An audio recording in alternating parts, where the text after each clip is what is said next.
Hello friends and welcome to another video on Tutorials Point with me Richa. Today under the corporate management module we will talk about recruitment and selection process.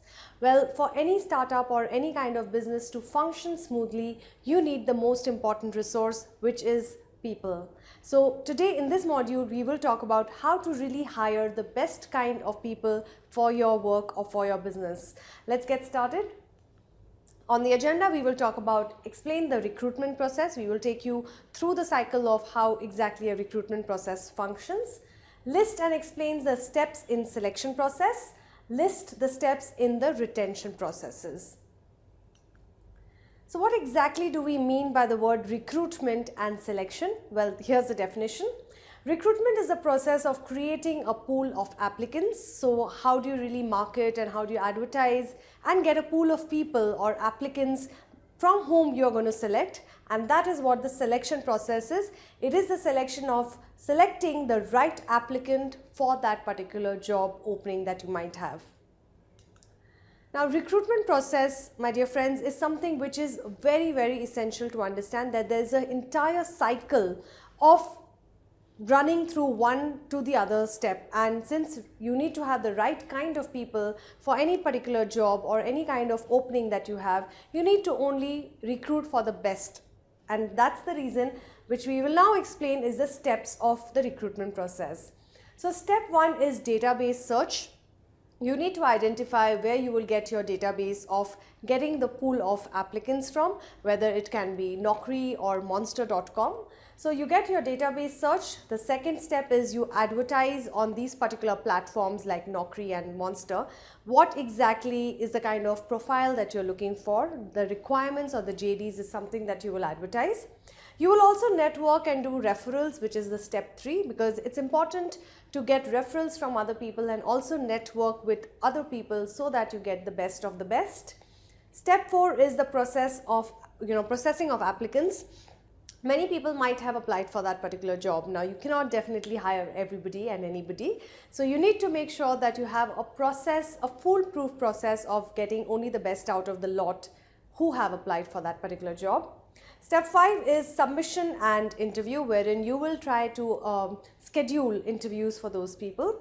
Step 6 is feedback, and you give the offer letter. So during the interview, whatever is the feedback you have of that particular applicant, whether they're selected or they're not selected, and you give them feedback and also offer them your salaries.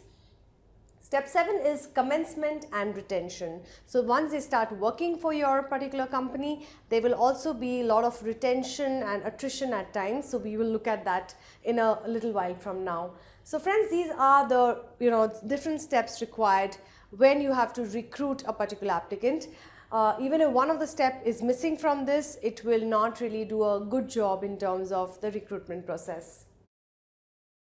So well, we'll talk about before selection, what are the certain things you need to keep in mind. So identify the person with authority from the organization to make the right selection. So people who are at a managerial level or have the kind of authority are the people whom you need to check with regards to that particular applicant. Prepare a comprehensive job description and job specification. So from these managers or leaders of that particular role or department or function, you need to identify what could be the job descriptions, the JD, which is called in short form, and you need to get a comprehensive list from them, because this is exactly what you're going to be posting on the database sites like Naukri and Monster. So you get a comprehensive JD from them. Make available or shortlist a sufficient number of applicants from whom the suitable candidate can be chosen.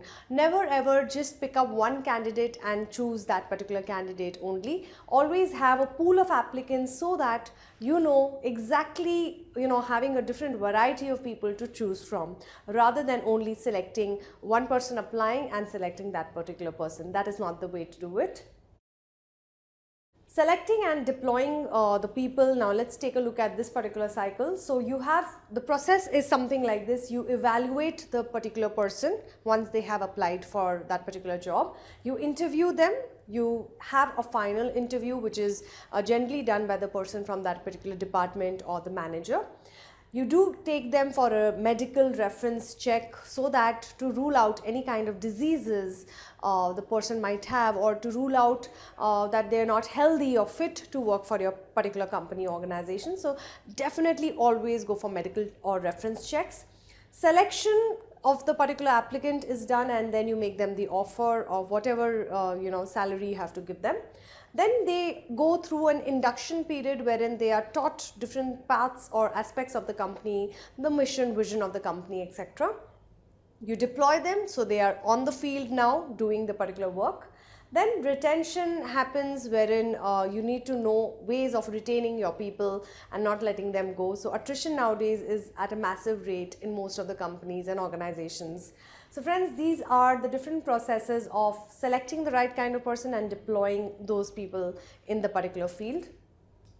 So let's take a look at evaluation. How do you evaluate your people who've applied for the job? They have to undergo something which is known as a written examination. Now, if it's a technical field like an IT company, you need to make sure that they are technically sound and they know exactly what's needed out of them.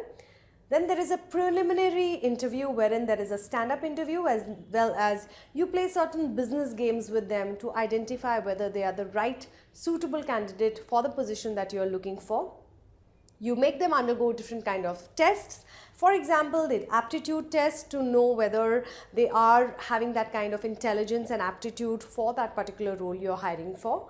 Also, you will take a look at the emotional quotient. You don't want somebody who's very, very hyper and emotionally very, charged up. Somebody like that is not a good person to hire. So you need people who are emotionally intelligent and they know how to behave with people. You make them undergo different personality tests like psychometric assessments, and also you do multidimensional tests so as to know that the person you're hiring is actually the right person for that particular role that you're hiring for.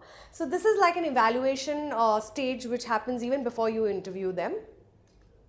Then the interview happens wherein you take that particular candidate and you interview them. You explain to them the key responsibility and the tasks which that particular job entails for them.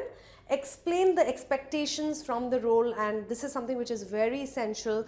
The candidate who has come for an interview needs to know what is expected out of him in that particular role. Sell the role and sell the organization definitely.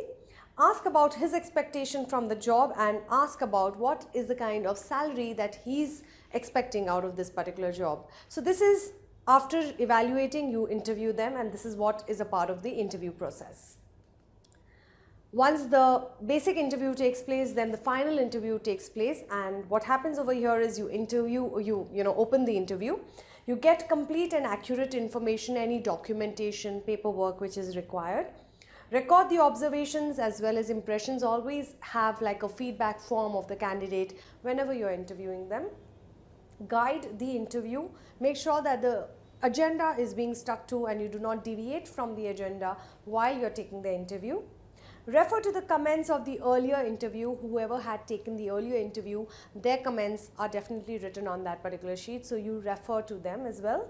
And then you close the interview, and you try to make a selection at that particular point of time once you're closing the interview.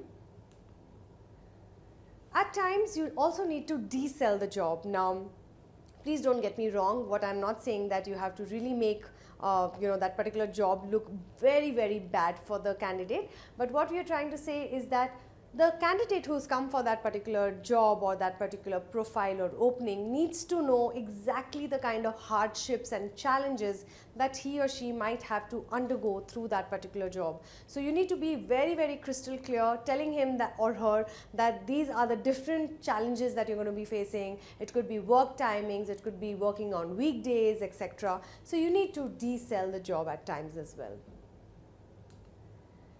Once you have done that, now the candidate is ready to join and he needs to go through something which is known as an induction procedure.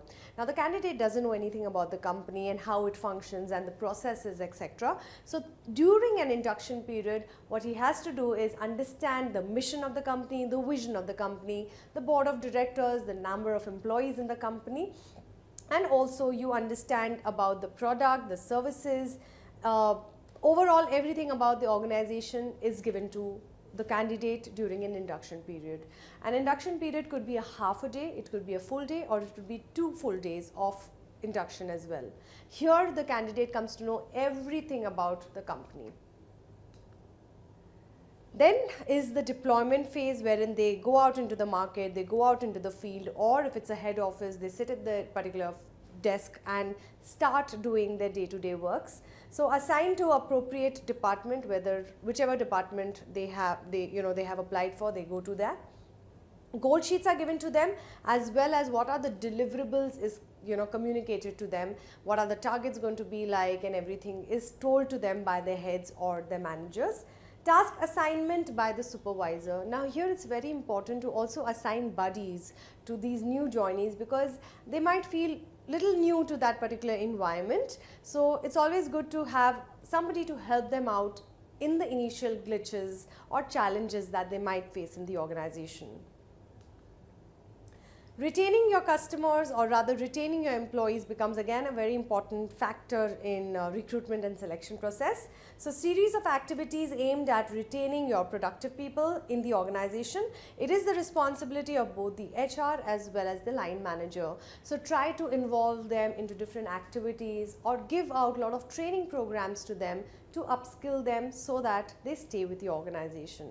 Remember, attrition nowadays is a major challenge which most of the companies are facing, and hence it's very important to retain your people, and especially if they are very good at their job.